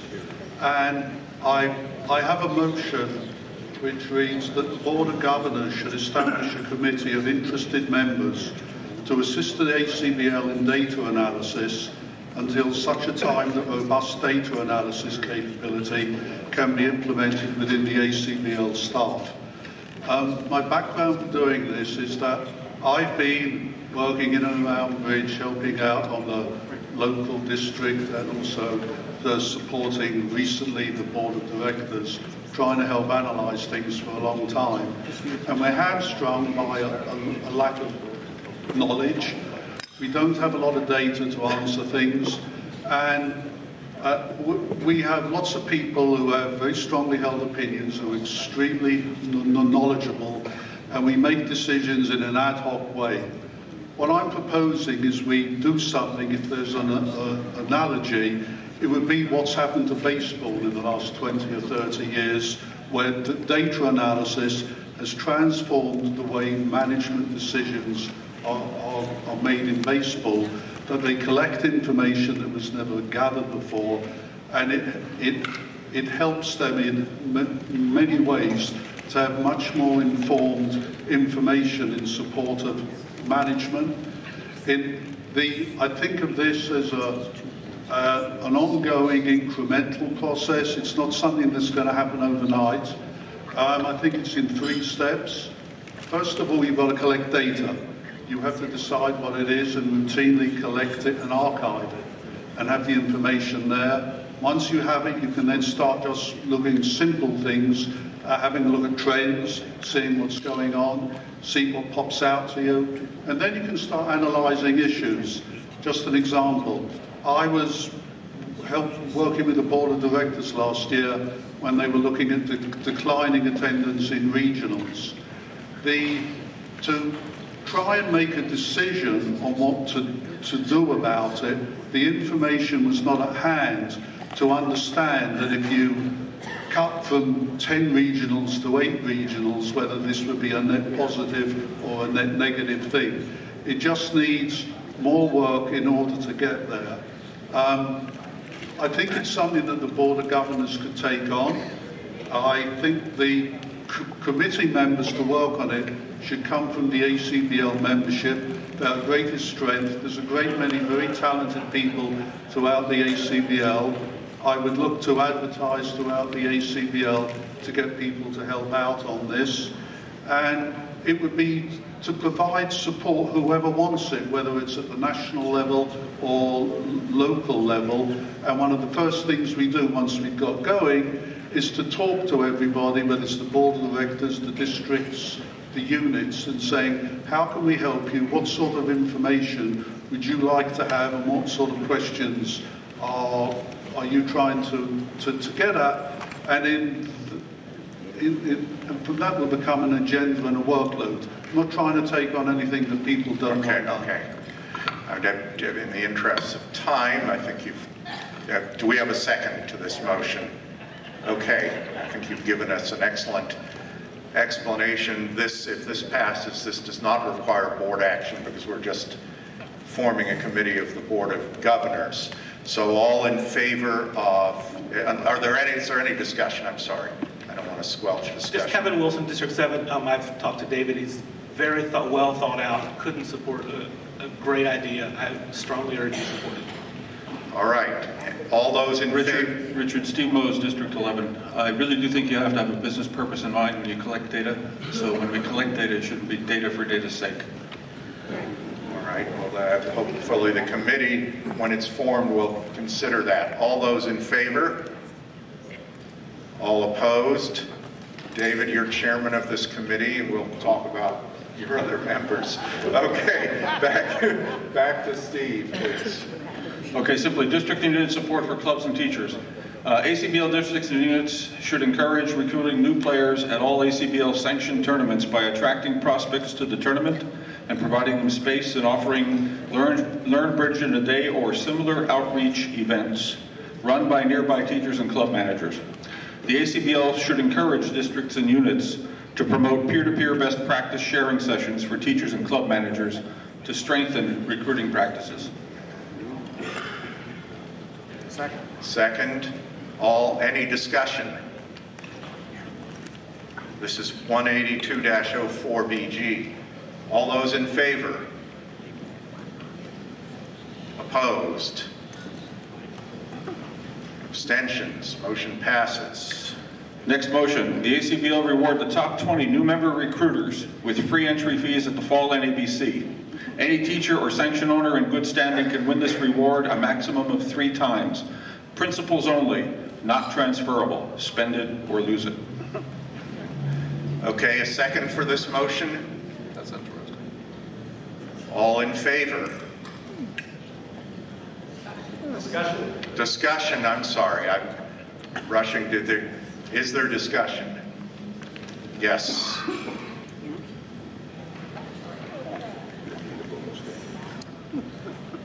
Kathy McNabb from District 1. The ACBL over the years have done a lot of incentive programs to get teachers to bring in members. I own a club, I bring in members. I'm in a small unit, in a small area, and I never get an incentive.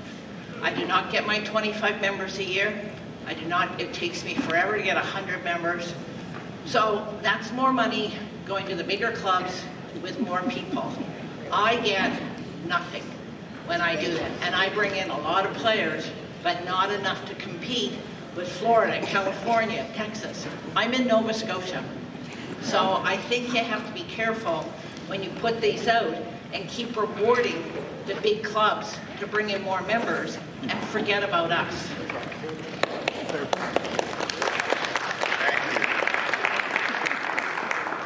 Larry Seelig at District 10. I can speak up a little. Larry Seelig, District 10. I mean, maybe it could be rewarded where the top recruiters are on a percent of club size or unit size or whatever, not because I agree, if you've got a small club and you grow it by 50%, you're not competing with a huge club that grows by 5%. Steve, do you... Sure. If we can come to an agreed point of view on how to measure expectations for each club, then someone who exceeds expectations more than others would probably be the right way to do it. Okay, may I make a suggestion on this? First of all, let me take a straw poll as to how many people generally favor this with potential modifications to help the smaller geographical areas. Okay, may I suggest, Steve, that you defer your motion, work with our colleague from Nova Scotia perhaps to reword this? Agreed. Okay, so we will then, you can make a new motion in Hawaii. Okay, thank you very much. And final motion. Yes. ACBL create the proper business metrics for defining where new members are being created where recruitment exceeds demographic expectation, and where potential growth is greatest to flagged target audiences. One example target audience is 50 to 85-year-olds, another is 18 to 30-year-olds.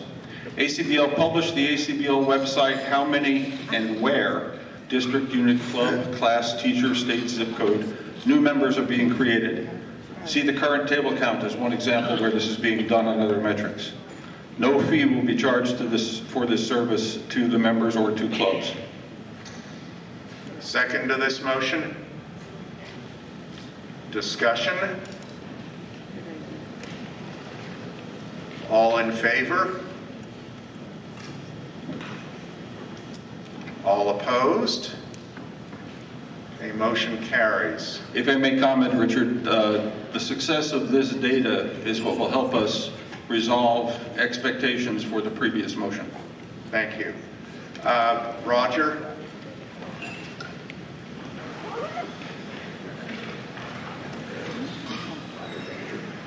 Roger Smith, District 21. I'll just read the motion. I think it's pretty clear. The policy of the American Contract Bridge League will be that anyone who is convicted of cheating and expelled will never be allowed to be a member again. Additionally, that person may not participate in any of our activities. Specifically, that means the person may not play in or attend North American Bridge Championships, regional tournaments, sectional tournaments, or ACBL sanctioned club games. Is there a second to this motion? Okay, seconded. Is there discussion on this motion? Well, that's... Go ahead. I would speak against the motion. Basically, there are doctors who get disbarred, have a way of earning their way back to a position of trust. Attorneys have a way to get back to a position of trust. We've had other people who've gotten their way back, even after being convicted of cheating. Human beings always have the possibility of being reclaimed. I think this is just a draconian choice. You want to go to the mic and make your comment? Well, we've had a question about what is the definition of cheating, and I think that question speaks for itself. Do we have further? For some people, cheating is if someone hesitates and takes advantage. So, I mean, you have to lay down what cheating is before you address it. And may I also just make a comment on this last person's comment? In Canada, if you're found guilty of murder, you get life imprisonment. But after a period of 10 or 25 years, you can go and try and get out. So I would suggest, if the motion passes, that there be a way to come back in. But obviously the onus is on the person who's been put out. But there should be some mechanism. Okay, thank you. Is there other discussion on this motion? All right, then I will call the, oh, I'm sorry, Dan. Richard, if I could just make a friendly amendment, can we use the words premeditative collusive cheating as opposed to help solve Joey's issue? If I can just make one comment. We have a definition now. People get convicted of cheating and expelled. There is a category, it's already been defined, and I'm just saying if you are caught cheating and we've expelled you, which is a serious penalty, if you think you ought to be able to come back, fine, vote against this. Cheating is like murder, and murderers get out. So, you know, why shouldn't cheaters, you know, if they, you know, we've had some cheaters in our realm, and eventually they got out because, you know. Okay. First of all, I don't know whether, Roger, whether you accepted Danny's amendment or not. So we need to know what we're, pardon? We have a definition now. All right, so you're not accepting his amendment. So we're voting on the motion as originally submitted in writing. All those in favor of this motion, please raise your green paddles. Looks like we're going to need a count here. 3, 5, 6.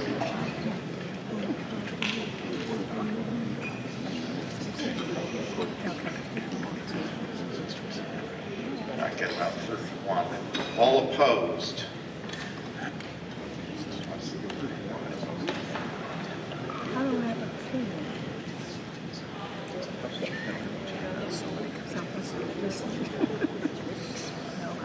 Motion passes. So the Board of Directors will consider this. Are there any other motions that any members wish to make? Am I ready to call? Oh, I'm sorry.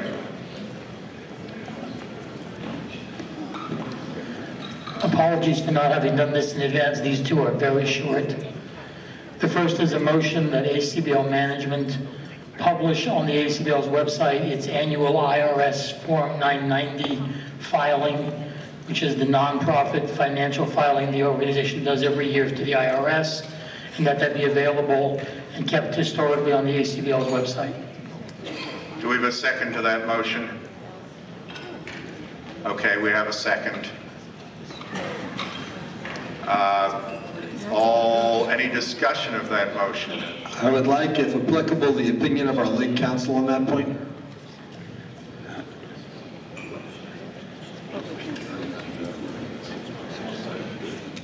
Okay. Linda's initial reaction is that is legally permissible. It's a public document. Yep, it is a public document. It has to be available. Yes, that's what I thought too. Okay. Do we have any discussion on this motion other than that question, which has been answered? Yes, it can be done. All those in favor? Opposed? Motion carries. Thank you. And my second, just having observed the goings-on earlier today with regard to whether we had a quorum and what could or could not be done in the rather sad, non-democratic way that was all handled, that the Board of Directors begin the process to change the bylaws. Since nobody comes to these things who isn't a member, that the definition of quorum for a membership meeting be one member. You want it to be one member, or do you want to make a proposal? I mean, Peter, frankly, a proposal to change the quorum, to reduce it, might be more likely to succeed. I'm just pointing out that the idea that people want to say something that are blocked because we have 180 and not 250 or whatever the number is, if people take the time to come to this meeting and we have a membership meeting, then the membership should be allowed to speak. Okay, well, your actual proposal is to change the quorum to one member. Do we have a second to that? No second. Okay, is there any other business before this meeting, or am I ready? Okay, Ellen wants to say something, but very fast, and then I need to call on Sandy. Yes, this is Ellen Kent, District 13, and this is something that has been talked about online and is a concern of a lot of people, especially patron members, regarding our on-peak housing registration, which has just been abominable. And I'm just throwing this out there for people that are not satisfied with the way this is being handled. One of the revenues we have is patron membership. As a patron member and a family member, nothing is ever done right with on-peak. They don't get us the reservation. They don't record our people that are going. Just, I can't tell you how many mistakes have happened. Carol Weinstein, I think, is here and had reserved 3 rooms, and that wasn't done, and she's a patron member. I mean, something has to be done with on-peak, and I just want to throw that out there. Thank you. Hi, I'm Charles Burns. I'm a proxy for Richard Carl, District 20. I'm curious, how long since we've had a quorum for a membership meeting, a membership quorum? Does anyone, do you happen to know how long it's been? I personally do not know. I assume, can someone look through the records? Okay, the purpose of the question is that as an attorney, I thought a corporation had to have an annual meeting and have a quorum for that purpose. And it seems to me, if that's the case, that it's all the more critical that we contrive some way to get a quorum at least one meeting a year. That's why I had suggested that rather than a proposal to change the quorum of one, to change to something else. Okay, Linda has something. Larry Seeley, District 10, I would propose that we change it from 250 to 150, and maybe we get a quorum sometime. Let me address that. Okay. We did have an annual membership meeting this time. We called it to order. You had your meeting. You did not have a quorum, so you could not transact any other business. So we did have a formal membership meeting. Now, with respect to the numbers, there are 167,000 plus members of the ACBL. So you are asking for 250 people to be present to represent that 167,000 people. I personally don't think that's an unreasonable number. So I think if people are interested, then 250 people need to show up to represent those members. So you can debate that, what the number should be, but I don't think it should be some really low number to have those people speak for all of the ACBL membership.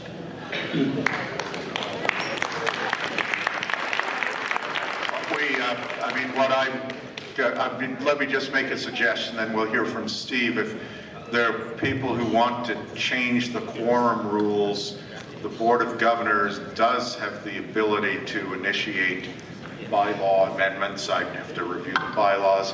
But, you know, a proposal, a more specific proposal made in the motion form, we could certainly ask the Board of Directors to initiate bylaw amendments for this purpose. Steve, one more comment that I know the bridge is going to be played in this room, so if you had the meeting at 20 of 1 before a game, you'd have a quorum.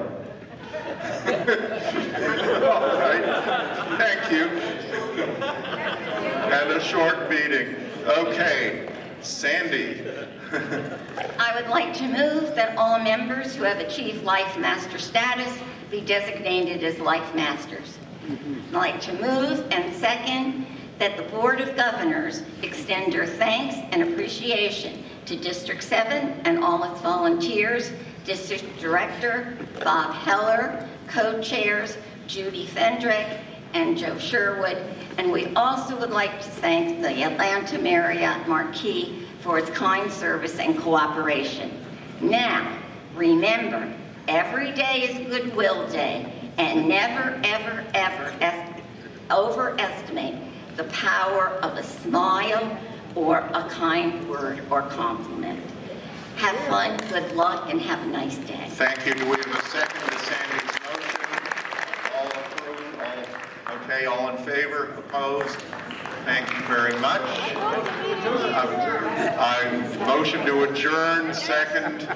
Meeting is adjourned. Thank you, everybody. Please pick up the trash, and if the tables are in an odd position, please reset them to help the directing staff. Thank you.